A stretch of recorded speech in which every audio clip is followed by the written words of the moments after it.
Nas últimas semanas, a justiça brasileira foi assunto no mundo inteiro. Independente de que lado você esteja nessa história, o assunto é fascinante, especialmente se a gente for honesto com os nossos princípios e não com as nossas ideologias. Quanto vale a vida humana? Qual a importância do processo legal? Vale mais condenar um inocente do que inocentar um culpado? Como fazer amigo e influenciar pessoas? Estas são algumas das questões levantadas por um dos filmes de tribunal mais icônicos do cinema, 12 Homens e uma Sentença, que custou apenas $337 mil, uma ninharia mesmo se colocarmos em números atualizados. Filmado praticamente em uma sala, graças à riqueza de personagens, o filme concorreu ao Oscar de melhor filme, melhor diretor e melhor roteiro em 1958. Em 2007 foi considerado pela Biblioteca do Congresso americano como culturalmente, historicamente e artisticamente relevante. Além disso, foi escolhido como o segundo melhor drama de tribunal de todos os tempos, depois do maravilhoso O Sol é para Todos, de 1962. E é sobre este filme que falaremos agora no Cine Quinto.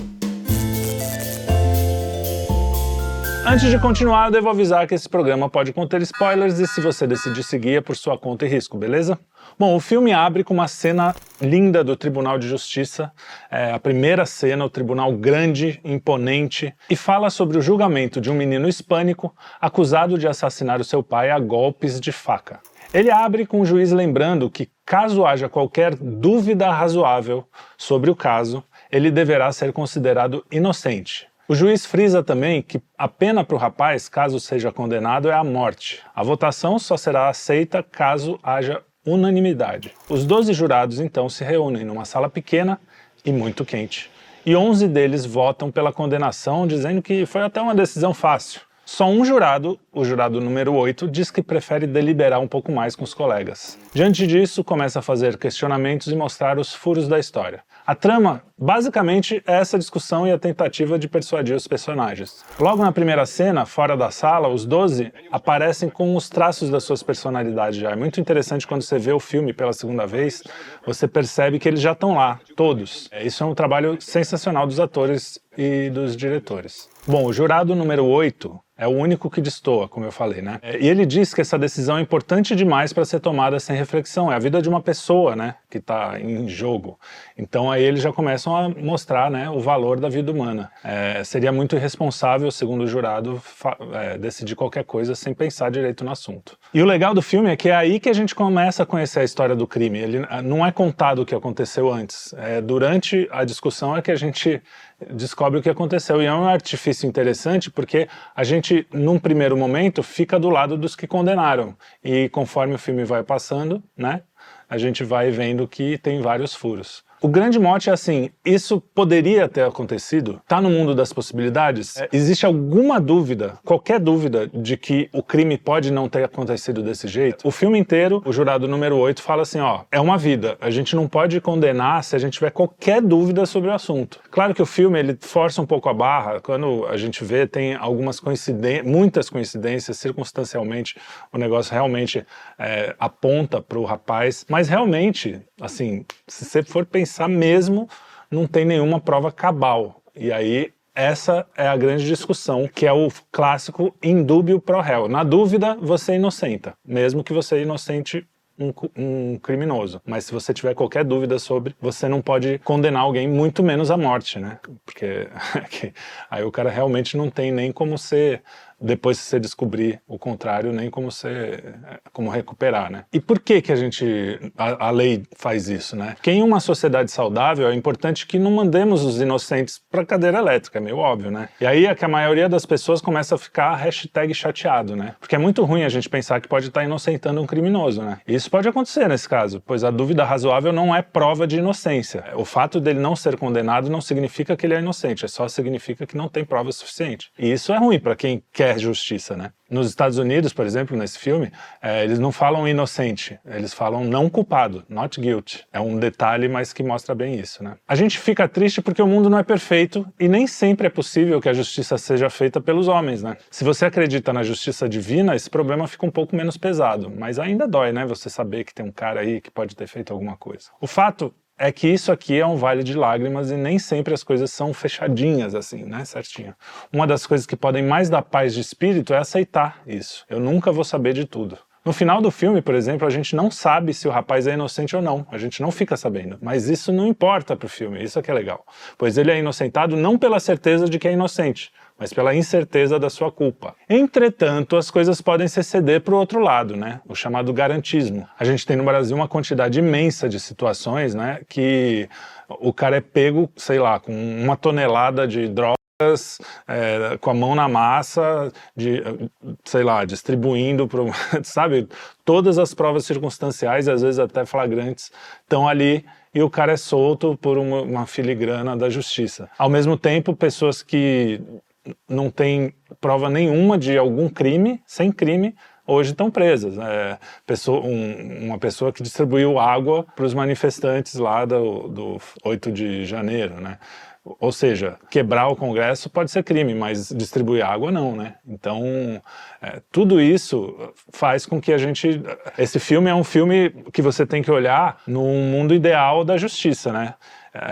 Aqui é muito complicado, eu não estou dizendo que a pessoa tem que ser condenada sem provas, mas com muitas provas ela deve ser condenada, né? A justiça tem que ser feita. O que acontece aqui é que existem duas justiças. As pessoas de bem ou alguém que, sei lá, algum poderoso ficou chateado com a pessoa, elas são condenadas às vezes sem provas. Uma delação de um cara que pode ter sido comprado, pode ter sido pressionado, pode virar prova sobre alguém que provavelmente é inocente. E isso, a justiça não se importa. Se você tem um determinado viés ideológico, a justiça trata você diferente. Hoje acontece muito isso. A gente tem que tomar cuidado justamente para não ser garantista demais. A justiça é uma balança, não é à toa. E nem sair condenando as pessoas com dúvidas razoáveis, se a gente tiver dúvidas razoáveis da sua culpa, né? Eu não sou jurista nem nada, vocês que estiverem aí, advogados, juristas, podem comentar, mas isso é uma coisa meio lógica, né? Você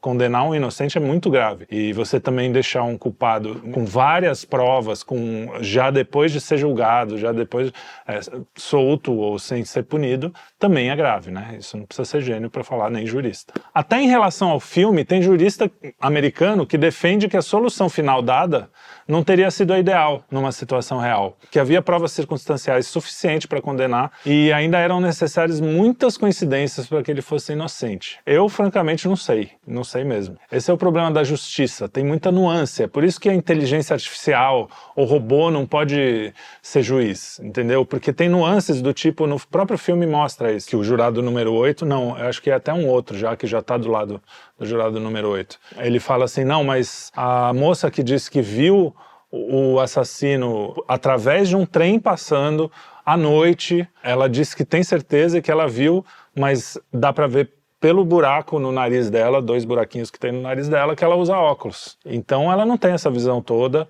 ela pode estar enganada. Ela pode até achar que viu, mas ela pode estar enganada.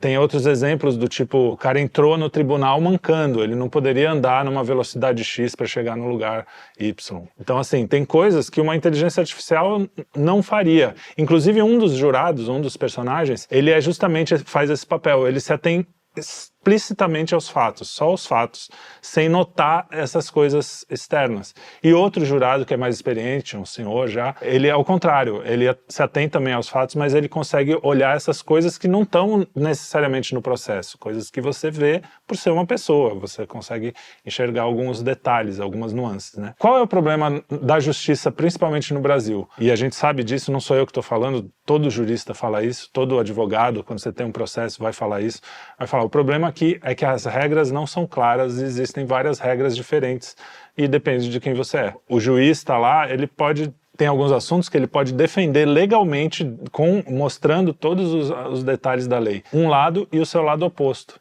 Então fica uma insegurança jurídica enorme e é isso que faz com que a justiça não funcione direito, né? Vai ser para o lado de quem o juiz achar, né, na cabeça dele.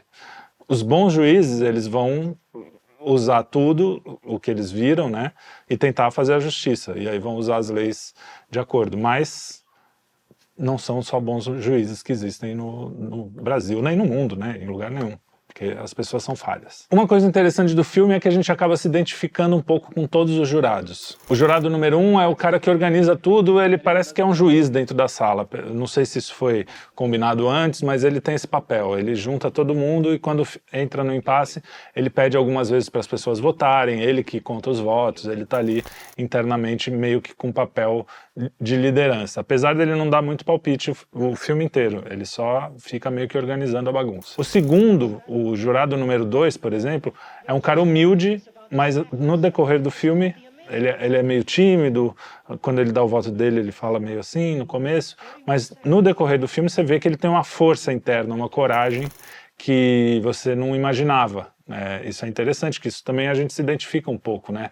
Às vezes eu sou uma pessoa, apesar de muita gente não acreditar, eu sou muito tímido. E às vezes, quando a coisa aperta e você precisa tomar uma decisão, precisa tomar uma posição, você tem que tomar e sai. Não sei porquê, você acha uma força, não sei de onde. Então esse é o jurado número 2. O jurado número 3 é o mais complicado, ele é super revoltado com tudo, ele não separa a sua vida pessoal para analisar os fatos. A gente descobre que todo o voto dele é baseado, a gente descobre bem no fim do filme, é baseado numa questão pessoal dele com o filho dele. E como é um assassinato de um filho para o pai, né? Isso também é uma questão de roteiro, assim, que é coisa de filme da época. Em filme, não sei se num filme recente isso funcionaria, porque é um pouquinho forçado, assim, mas você tem que lembrar que na época os filmes também tinham muita coisa da metáfora, né? Essa história toda é uma metáfora da justiça americana, da democracia, né? Como a democracia pode, por exemplo,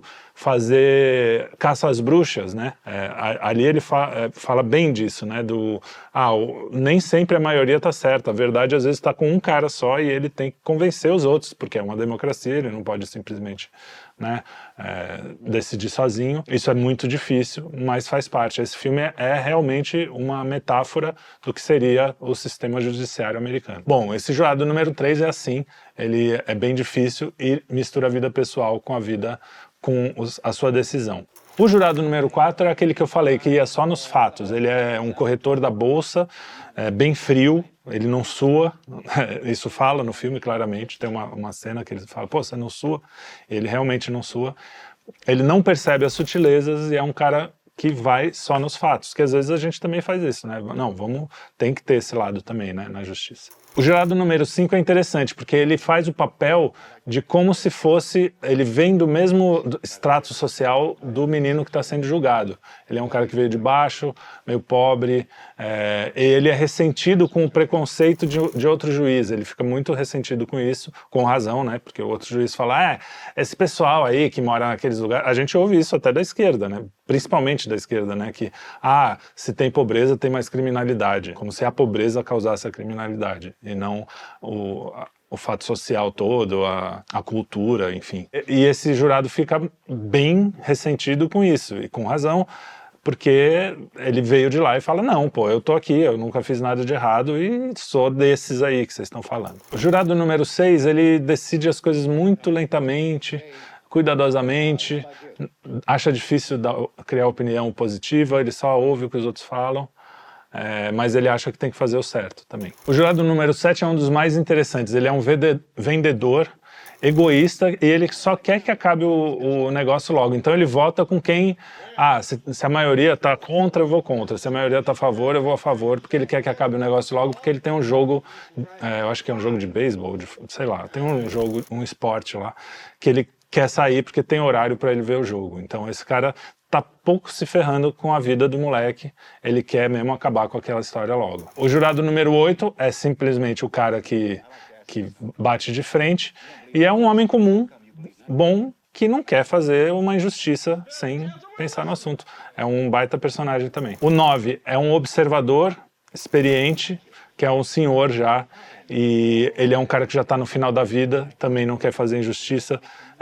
Ele é um dos caras que observam que talvez o senhor que deu depoimento lá possa estar dando depoimento só para não morrer sem ser ninguém, sem nunca ser citado em lugar nenhum, que ele pode estar mentindo só só para aparecer mesmo. É um cara que tem uma observação, ele que pensa na coisa do óculos, então é um cara bem observador e mais experiente. Esse é o papel dele. O jurado número 10 é preconceituoso, é o preconceito encarnado. Ele acha que, esses moleques aí, com certeza ele é assassino, porque nessa laia aí é tudo igual.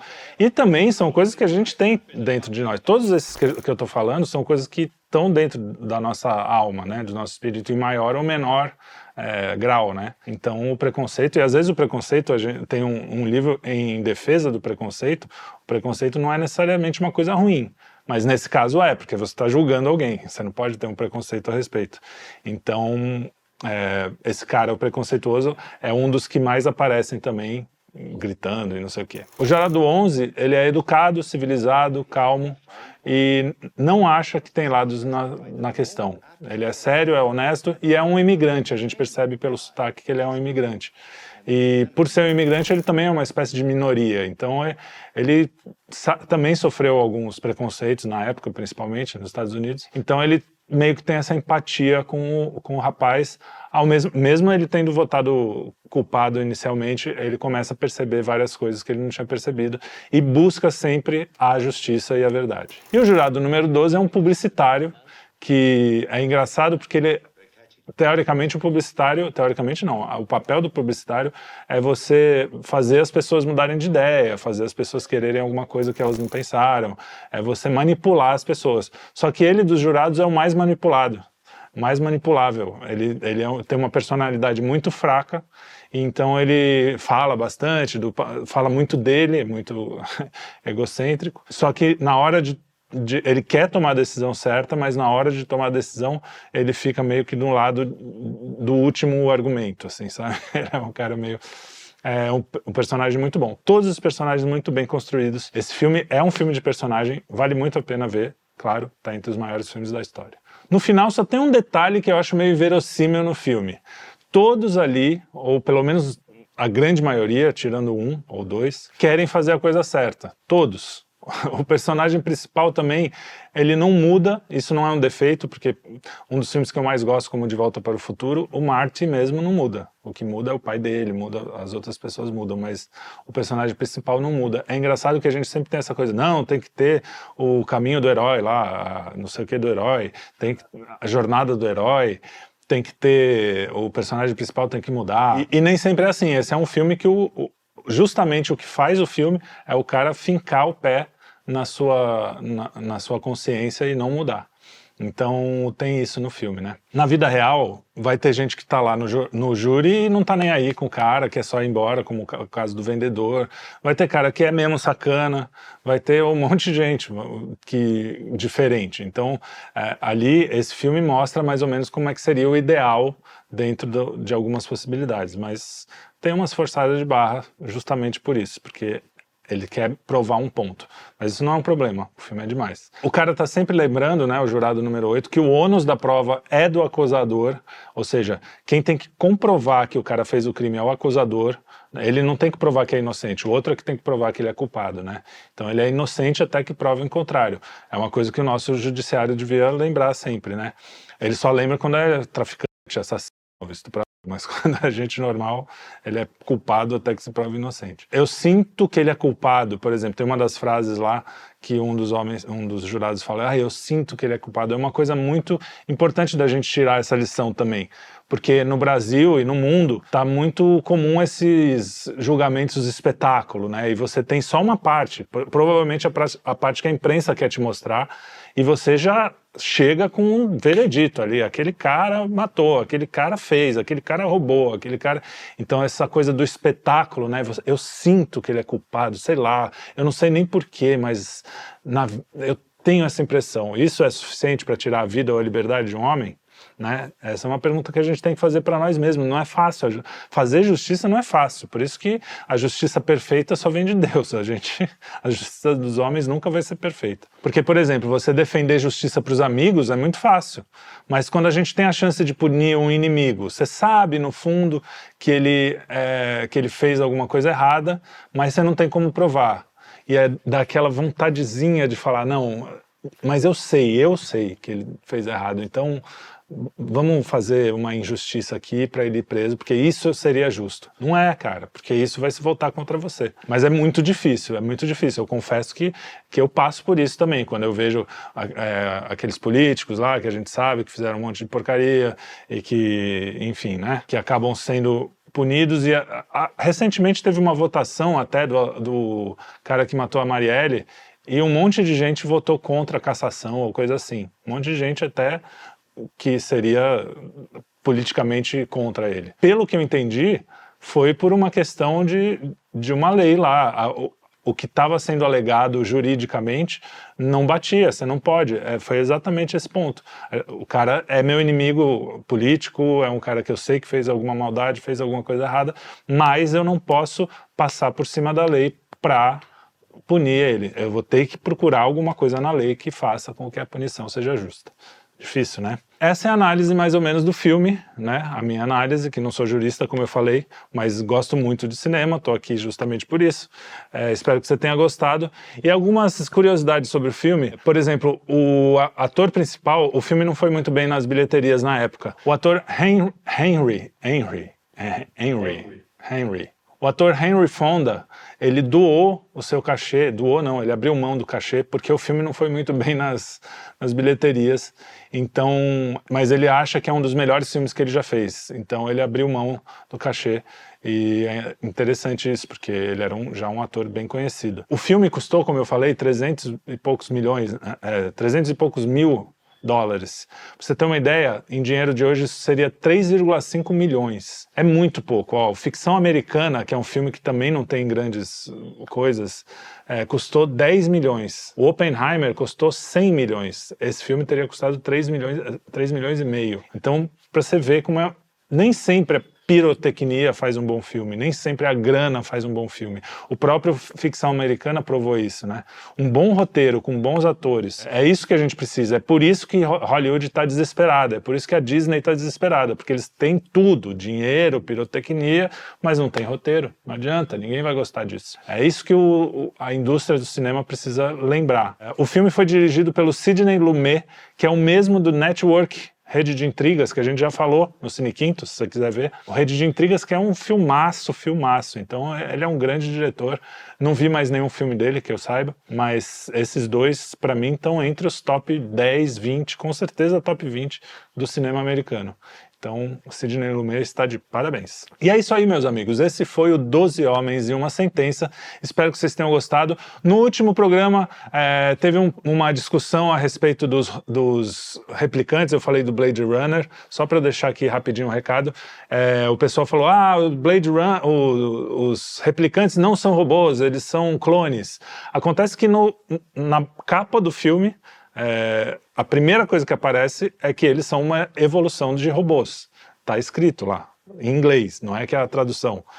Outra coisa, um clone, no meu entender, um clone é uma pessoa que você copia, é uma cópia. E não é o caso também do Blade Runner. Tudo bem que os robôs do Blade Runner, eles são orgânicos, né, vamos dizer assim, mas não deixam de ser, na minha opinião, na minha visão, não deixam de ser robôs. Se você discorda, tudo bem, não tem problema. Mas eu vi que não mas uns 3 ou 4 pessoas falaram, não, eles são clones, não são robôs, tudo. De qualquer jeito, sendo clone ou robô, o que eu disse a respeito do filme não muda. Ele sendo clone também, a questão da alma, talvez no caso do clone a gente possa pensar que Deus coloca uma alma lá, sei lá, na hora que está sendo criado. Não sei, acho difícil. De qualquer jeito, então, para mim, não muda muito a minha análise, né? Então, eu acho que legal, eu gosto quando vocês comentam, gosto quando vocês discordam, mas eu continuo achando que o Blade Runner, até porque o livro no qual ele foi inspirado chama não sei o que Androids. O título do livro fala Android, e Android é um robô. E o cara que escreveu o livro e pôs o título no livro, eu acho que o título é uma coisa que ele pensa muito antes de colocar. Então, eu imagino que, enfim, é uma discussão válida, que eu até fui procurar depois na internet, mas tá ali, robô, no próprio filme, a introdução, quando tá lá escrito o que aconteceu, tá lá que são robôs, uma evolução de robôs. Enfim, é isso. Eu gosto quando vocês discordam, porque aí a gente tem assunto. Espero que vocês tenham gostado dessa análise e do Blade Runner. Quem não viu também vai lá assistir. E eu espero vocês no próximo Cine Quinto. Muito obrigado. Até a próxima.